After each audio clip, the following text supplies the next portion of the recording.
Je crois qu'effectivement, la question qui nous est très souvent posée, c'est de dire, mais c'est bien de se battre pour des droits, c'est compliqué de faire bouger la communauté internationale. Moi, je voudrais citer un exemple qui concerne le Cambodge, mais aussi indirectement concerne le Laos. Ces deux pays font partie de ce qu'on appelle les PMA, les pays les moins avancés, et bénéficient d'un système de préférence commerciale. Il y en a plusieurs, dont un qui s'appelle Tout sauf les armes, qui permettent à ces pays, dans le cadre de leur développement nécessaire, d'accéder au marché européen sans quotas et sans taxes pour toute une série de produits, bien sûr pas les armements, c'est pour ça que cette initiative s'appelle Tout sauf les armes. Il se trouve que ce principe qui est mis en œuvre depuis le début des années 2000, progressivement, pour le Cambodge et pour le Laos, comme pas mal d'autres pays, et aussi la Birmanie dans la région, est conditionné à la mise en place et à l'adoption d'un certain nombre de règles et de conventions onusiennes sur les droits sociaux, les droits des travailleurs et sur les droits humains. Il se trouve que la condition, c'est la ratification et l'exécution de 15 conventions.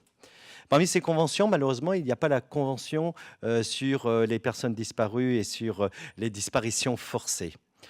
Pour autant, je pense que ça serait un combat, et un combat important à mener auprès des instances européennes, c'est précisément que cette convention fasse partie des conditions qui pourraient être mises en place aux pays qui bénéficient de ce statut d'accès privilégié au marché européen.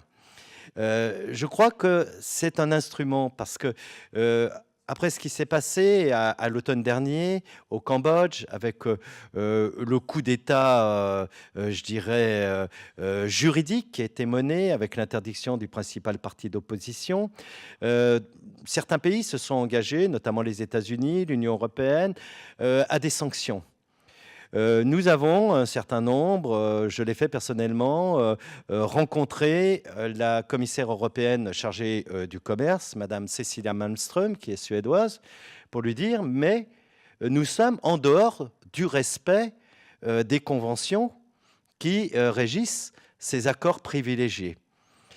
Ça a été un long débat, le Parlement européen a soulevé aussi le problème et la semaine passée a enfin été engagé de la part de Cecilia Malmström et de l'Union européenne, la procédure d'exclusion du Cambodge et de la Birmanie de ce statut privilégié de tout sauf les armes.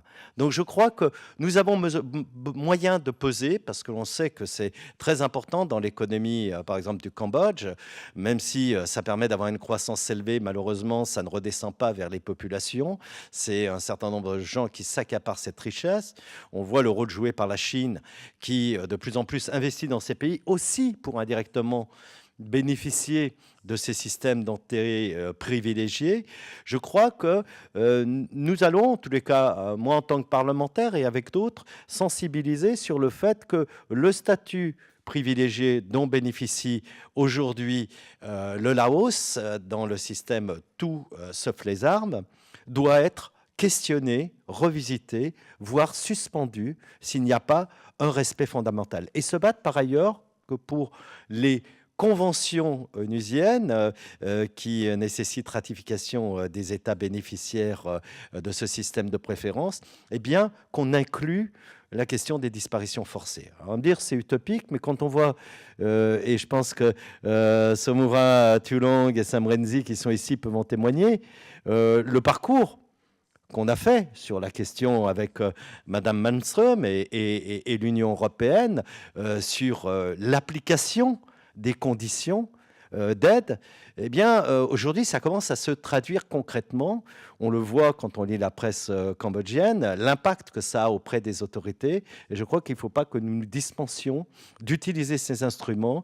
Ils ne sont pas si compliqués à mettre en œuvre. Ils nécessitent une mobilisation.